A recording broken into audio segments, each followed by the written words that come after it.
Құрметті тыңдармандар, бұл дұрыс сөйлейік аудио бағдарламалар циклы. Біз жалғастырамыз. Бүгінгі әңгімеміз, яғни Анар ханым, ауызша және жазбаша сөз туралы болмақ. Өзіңіз-ақ түсінген шығарсыз, негізі кілт сөздерден ауызша және жазбаша сөздер. Осының ерекшеліктерін түсіндіріп берсеңіз бізге. Жақсы, бұл өте жақсы тақырып. Ауызша сөз бен жазбаша сөз бұл өмір сүру формалары, тілдің өмір сүру формалары. Мысалы, адамзат баласы екі жыныста өмір сүреді ғой. Ер адамдар және әйел адамдар. Сол сияқты тілдің де өмір сүруінің екі формасы болады. Бұл екі форманың өзінің айырым белгілері болады. Сол айырым белгілерін жақсы түсінген адам жазбаша дискурста жазба тілдің кодтарын пайдаланады, ауызша дискурста ауызша сөздің кодтарын пайдаланады. Осыны дұрыс пайдаланбаған кезде күлкілі жағдайлар туындап қалады. Ауызша сөздің ең бір үлкен артықшылығы, сіз сөйлеп тұрған адамды үнемі көріп отырасыз, оның мимикасына мән бересіз, оның көзіне қарайсыз, сіздің сөзіңіздің мағынасын ол түсініп тұрма, түсінбей тұрма, сіз оның аңысын аңдып отырып, сөйлемдеріңізді ары қарай құрасыз. Бұл бірінші ерекшелігі. Ал жазба мәтінде олай емес. Жазба мәтінде сіз өзіңіздің тыңдарманыңызды көзбе-көз көрмейсіз. Бұл енді дискурсқа қатысты ерекшелігі. Ал мақсатына келетін болсақ, бүкіл айырым белгілері осы екі форманың мақсатынан шығады. Мысалы, жазбаша сөздің мақсаты өте маңызды, жүгі ауыр. Ол тарихи қызмет атқарады.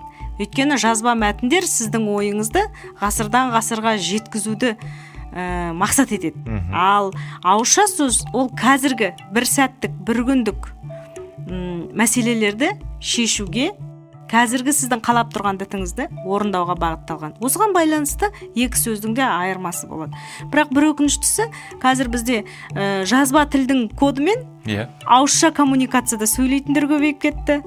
Ал ауызша коммуникацияда жазба тілдің кодын пайдаланатындар көбейіп кетті. Мысал келтіріп берсеңіз, Мысал келтіретін болсақ, журналистеріміз бірнеше бірыңғай сөйлемдерді санамалайды, бір оқиғаға қатысты болсын, заттарға қатысты болсын, құбылыстарға қатысты болсын, жоғарыда айтқанымыздай дейді.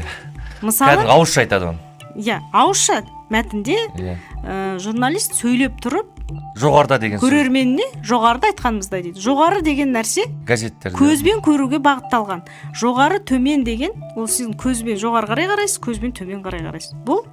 Бұл жазба мәтіннің элементі. Жазба мәтінде сіз оқып отырасыз да, алдындағы мәтінге сіздің назарыңызды аудару үшін жазып отырған адам жоғарыға қарап деп, жоғарыда айтқандай деген сөзді қолданады. Ал осыны ауызша контекстте қолданып отыр. Негізі барысында, сюжет барысында айтқанымыздай деген сияқты қолдануға болады ғой негізі. Сонан кейін, мысалы, қараңызшы, сіз өзіңіз үйіңізде ініңізді шайға шақырсаңыз, құрметті Бәленбайұлы, сізді қазір дайын болған шайымызға келуге шақырамыз, басталуы осынша да, аяқталуы осынша да деп айтпайсыз ғой.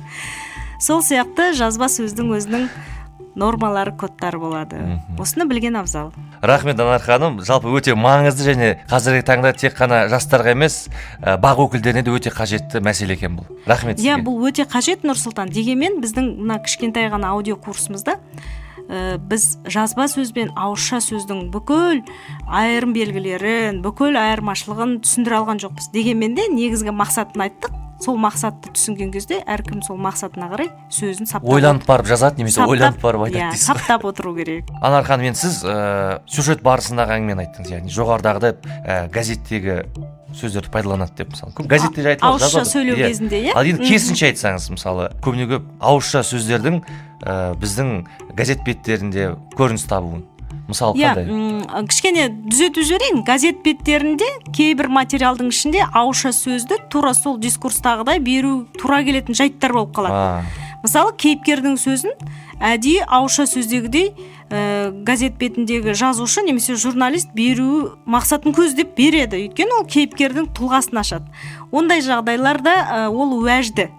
Енді уәжсіз, яғни себепсізден себепсіз жазбаша мәтінде ауызша тілдің нормаларын, ауызша тілдің элементтерін асыра қолданып жіберетін жағдайлар қазір жиі кездесіп жатыр. Ол енді мысалы қараңыз, жазба мәтін ғылыми стильде дайындалған болса, ғылыми стильдің бүкіл талаптарына сәйкес, соның кодтарымен берілу керек.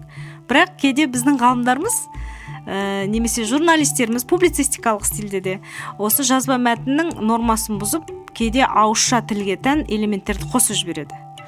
Мақаласы қызықты болу үшін шығар, көрермен мүмкін ондай кей кездерде қосса орынды қосқан жерлері өзі оқырман бірден таниды. Ал енді орынсыз кеткен жерлер, мысалы кейбір ғылыми мақалаларды оқып отырсаңыз күрделі ғылыми проблеманы айтып келе жатады да, бірақ бұл үшін ешкімнің басы ауырып балтыры сыздамайды деген сөйлеммен аяқталып қалып жатса, ғылыми мәтін онда біртүрлі болып қалады, әсер кетіп қалады сияқты. Онда жаңа ғылыми мәтіннің әсер кетіп қалады.